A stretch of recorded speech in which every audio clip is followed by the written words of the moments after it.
සුබ දවසක් වේවා සියලුම දෙනාට. ඉතින් අද අපේ eShop e-commerce web application development video series එකේ පස්වෙනි වීඩියෝ එක. ඉතින් මේකෙදී අපි කතා කරන්න යන්නේ අපේ මේ sign in process එකේදී අපිට හම්බ වෙන මෙන්න මේ forget password කියන option එක ගැන.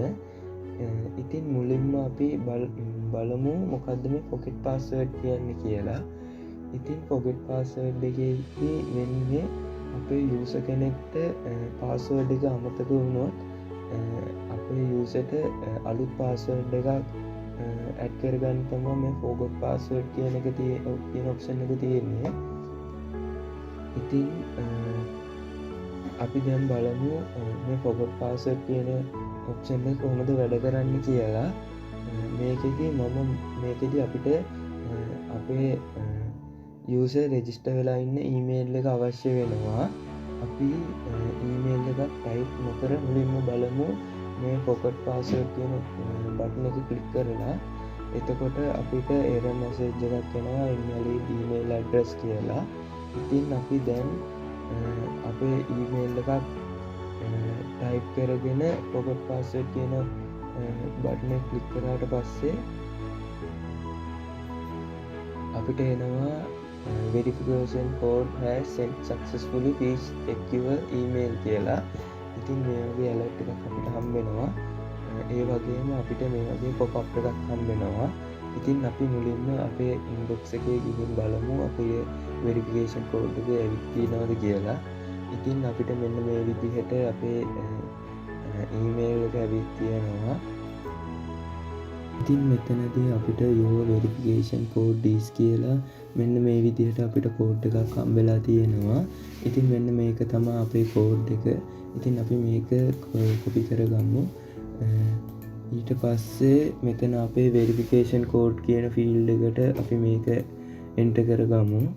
ඊට පස්සේ මෙතනදී තියෙනවා new password සහ retype password කියලා ෆීල්ඩ්ස් දෙකක්. මේකෙදී අපි අලුතෙන් ඇඩ් කරගන්න පාස්වර්ඩ් එක තමා ටයිප් කරගන්න තියෙන්නේ. ඉතින් අපි අලුත් පාස්වර්ඩ් එකක් ඇඩ් කරගන්න කලින් මුලින්ම බලලයිමු අපේ දැනට තියෙන පාස්වර්ඩ් එක මොකක්ද කියලා ඩේටාබේස් එක ඇතුලේ.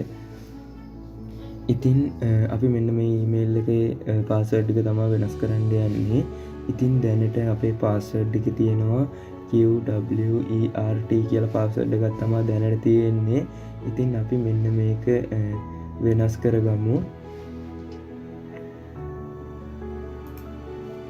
ඉතින් අපි මෙතනදී ඉලක්කම් ටිකක් ගහගමු.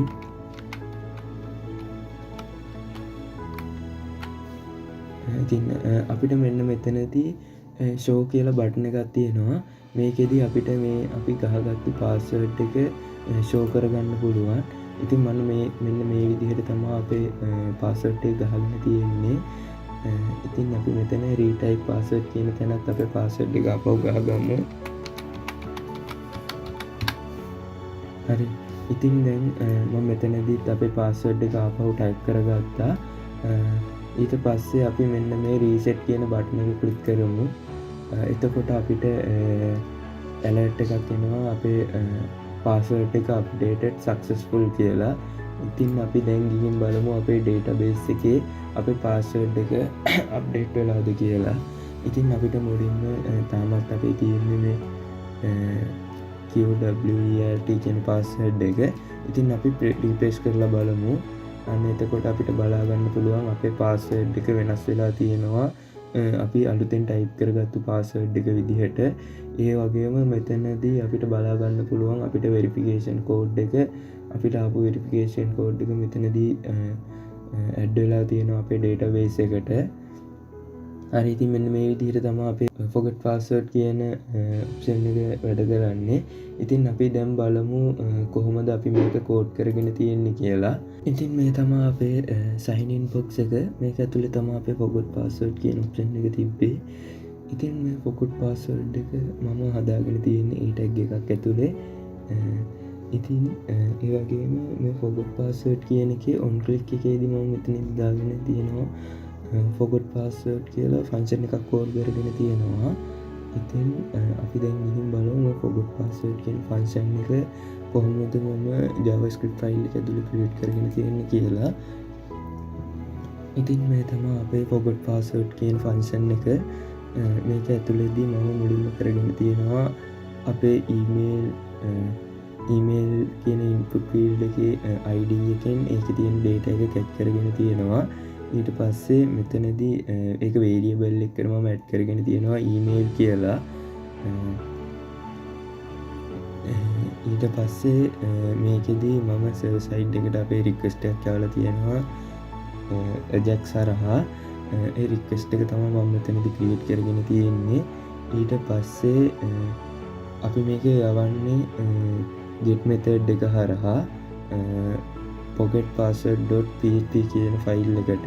ඉතින් මම මේකෙදී අපේ email කියන variable එකේ value එකත් එක්ක තමයි අපි මේක යවන්නේ forgetpassword.php කියන ෆයිල් එකට. මේකෙදී email එකේ value එක මම e කියලා variable name එකකින් තමයි යවන්නේ අපේ forgetpassword.process.php කියන ෆයිල් එකට.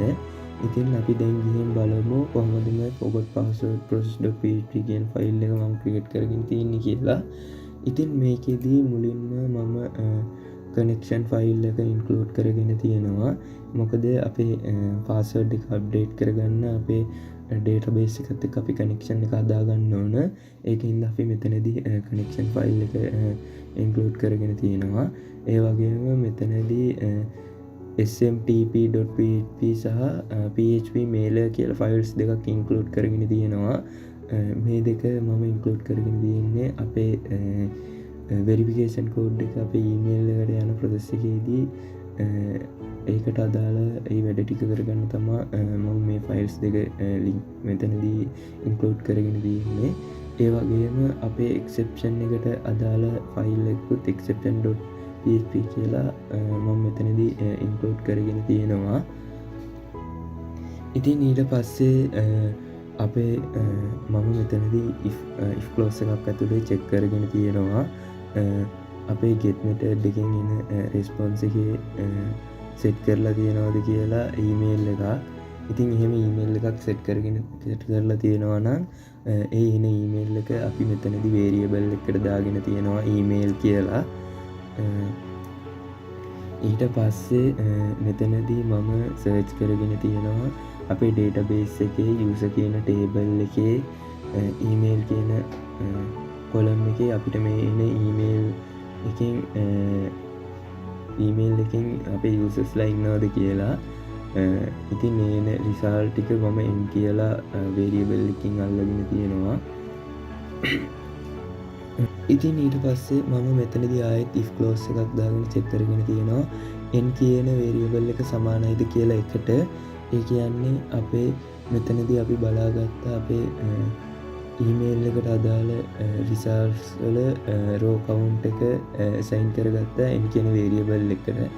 ඉතින් මෙතනදී අපි බලාගෙන තියෙන්නේ row count එක 1යිද කියලා.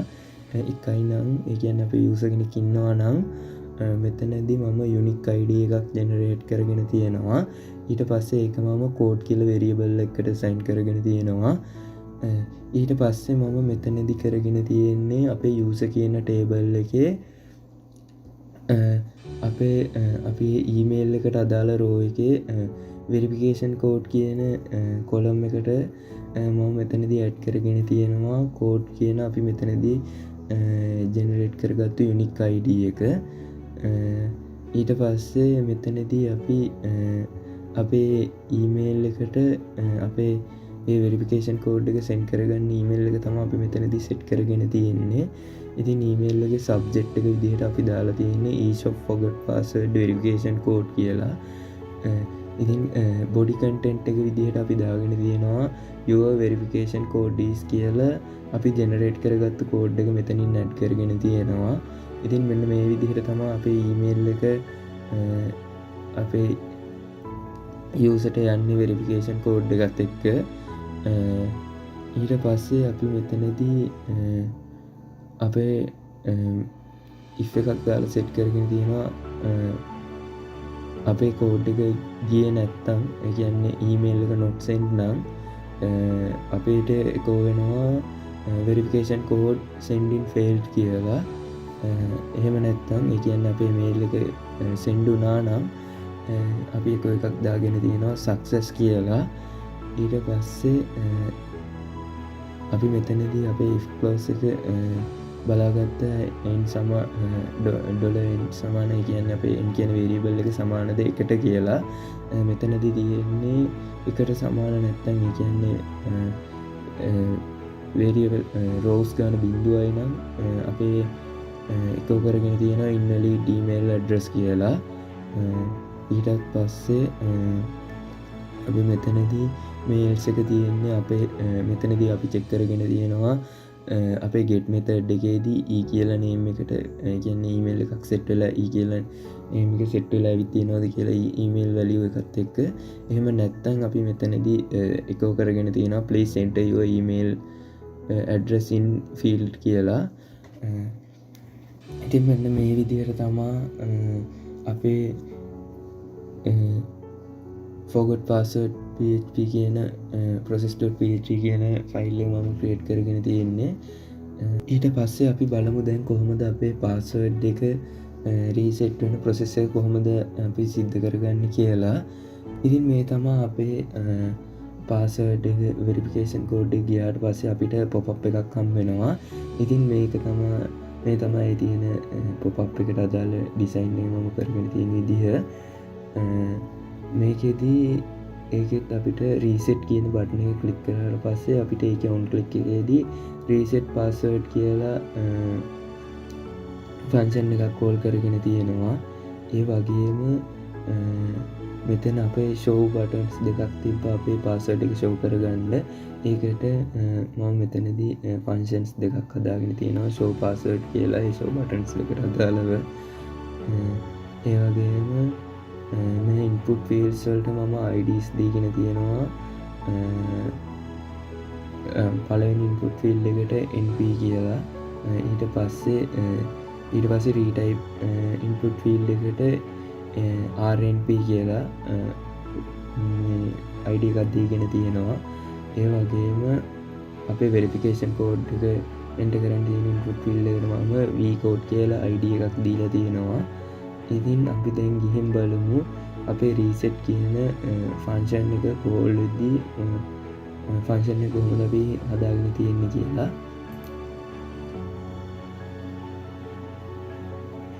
ඉතින් මේ තමයි අපේ reset කියන function එක.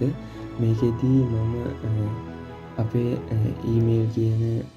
email to කියන ID එකෙන් email කියන input field එකයි np කියන එකෙන් new password input field එක, ඒ වගේම rnp කියන එකෙන් retype new password input field එක වගේම අපේ verification code එක enter කරන input field එක අපි vcode කියලා IDs වලින් මෙතනදී catch කරගෙන තියෙන එන datas ටික. ඊට පස්සේ මෙතන අපි variables වලට assign කරගෙන තියෙනවා. ඊටත් පස්සේ මම මෙතනදී අපේ form එකට append කරගෙන තියෙනවා අපේ data අපේ IDs එක්ක එන data ටික enrv කියලා names ටිකකින්. ඉතින් අපි මේ ටික name value pair එකක් විදිහට තමයි අපේ form එකේදී යවන්නේ. ajax method එක හරහා තමයි අපි මේක යවන්නේ. ඉතින් ඒකේ request එක තමයි අපි මෙතනදී create කරගෙන තියෙන්නේ. ඉතින් අපි මේක යවන්නේ post method එක හරහා reset password.php කියන ෆයිල් එකට තමයි අපි මේක යවන්නේ. ඉතින් අපි දැන් ගිහින් බලමු මේ reset password.php කියන ෆයිල් එක අපි කොහොමද create කරගෙන තියෙන්නේ කියලා. ඉතින් මේ තමයි අපේ reset password.php ෆයිල් එක. මේකෙදී අපි මුලින්ම කරගෙන තියෙන්නේ අපේ post method එකෙන් එන names ටිකෙන් අපේ values ටික අල්ලගෙන තියෙනවා. ඊට පස්සේ අපි ඒ ටික variables වලට assign කරගෙන තියෙනවා. ඊට පස්සේ අපි මුලින්ම කරගෙන තියෙන්නේ මෙතනදී අපේ new password කියන එකට not equal නම් retype කියන එන password එක අපි මෙතනදී එකෝ කරගෙන තියෙනවා අපේ පාස්වර්ඩ් එක does not match කියලා. ඒ කියන්නේ අපේ new password එක සහ අපි රීටයිප් කරනවා new password එක ඒ දෙක සමාන නැත්නම් අපිට exception එකක් එනවා අපේ password එක does not match කියලා. අන්න ඒක තමයි මෙතනදී අපි validate කරගෙන තියෙන්නේ. ඊට පස්සේ අපි ඒකේ else එකේ කියන්නේ ඒ දෙක සමානයි නම් අපි මෙතනදී මුලින්ම user කියන table එකේ search select කරගෙන තියෙනවා අපේ email එකට සමාන email එක තියෙන row එක සහ අපේ verification code එකට සමාන verification code එක තියෙන row එක ඒකේ row count එක අපි නම් කියලා variable එකට assign කරගෙන තියෙනවා. ඉතින් ඊට පස්සේ මම මෙතනදී if clause එකක් දාගෙන අපේ මේ නම් කියන variable එක සමානද කියලා බලනවා එකට. ඒ කියන්නේ අපේ email එකට සහ verification code එකට අදාළව row එකක් තියෙනවද කියලා තමයි මෙතනදී බලලා තියෙන්නේ. row එකක් තියෙනවා නම් අපි මෙතනදී අපේ user කියන table එකේ password එක අපි update කරගෙන තියෙනවා අපි ටයිප් කරපු අලුතෙන් ටයිප් කරපු පාස්වර්ඩ් එක විදිහට අපේ ඊමේල් එකට අදාළ row එකේ තමයි අපි මේ පාස්වර්ඩ් එක අප්ඩේට් කරගෙන තියෙන්නේ. ඊට පස්සේ අපි මෙතනදී ඒක අප්ඩේට් වුණාට පස්සේ එකෝ කරගෙන තියෙනවා success කියලා. එහෙම නැත්නම් එතන මෙතනදී අපිට else එක තියෙනවා. ඒ කියන්නේ අපේ නම් කියන variable එකට සමාන නැත්නම් අපි මෙතනදී එකෝ කරගෙන තියෙනවා invalid email address or verification code කියලා. ඉතින් මෙන්න මේ විදිහට තමයි අපේ reset password process.php කියන ෆයිල් එක අපි ක්‍රියේට් කරගෙන තියෙන්නේ. ඒ වගේම අපිට මෙතනදී හම්බුණා අපේ show password කියලා ෆන්ක්ෂන් එක. අපේ password එක show කරගන්න බටන් එක. ඉතින් අපි මේකත් බලමු කොහොමද අපි ක්‍රියේට් කරගෙන තියෙන්නේ කියලා. ඉතින් මේ තමයි අපේ show password කියන ෆන්ක්ෂන් එක. මේකෙදී මම මුලින්ම අපේ text fields දෙකට text fields එකේ ID එකෙන් අපි catch කරගෙන ඒක variable එකට assign කරගෙන තියෙනවා. ඒ වගේම මෙතනදී ඒ button එකට අදාළ ID එකෙන් ඒ data එක catch කරගෙන අපි මෙතන button කියලා variable එකට assign කරගෙන තියෙනවා. ඊට පස්සේ අපි මෙතන if clause එකකින් check කරගෙන තියෙනවා අපේ text field එකේ type එක සමානද කියලා password කියන type එකට. ඊට පස්සේ සමාන නම් අපි මෙතනදී text field කියන එකේ type එක අපි text කියන type එකට convert කරගෙන තියෙනවා. ඒ වගේම බටන් එකේ ඉන HTML එක ඒ කියන්නේ අපිට බටන් එක තියෙන්නේ show කියලා. ඒක අපි hide කියන text එක විදිහට convert කරගෙන තියෙනවා මෙතනදී. ඒක තමයි අපි if එකේ ඇතුලේ කරගෙන තියෙන්නේ. ඉතින් අපිට else එකේදී අපිට තියෙනවා text field එකේ type එක password කියලා change කරගන්න සහ බටන් එකේ ඉන HTML එක show කියලා change කරගන්න කියලා. ඒ කියන්නේ අපේ text field එකේ type එක password එකට සමාන නැත්නම් අපේ text field එකේ type එක අපි password කියන type එකට convert කරගන්නවා. ඒ වගේම button එකේ ඉන HTML කරගන්නවා show කියන text එක. ඉතින් එන්න ඒ විදිහට තමයි අපේ show password කියන ෆන්ක්ෂන් එකත් අපි ක්‍රියේට් කරගෙන තියෙන්නේ. මම මෙතනදී buttons දෙකට වෙන වෙනම functions දෙකක් හදාගෙන තියෙනවා. මොකද අපේ එක බටන් එකක් ක්ලික් කරපුවාම show වෙන්න ඕන එක password එකයි. ඒක නිසා මම මෙතනදී බටන් දෙකට functions දෙකක් හදාගෙන තියෙනවා. ඉතින් මෙන්න මේ විදිහට තමයි අපේ forget password කියන option එක අපි ක්‍රියේට් කරගෙන තියෙන්නේ. අදට මම මේ වීඩියෝ එක මෙතනින් නවත්තනවා.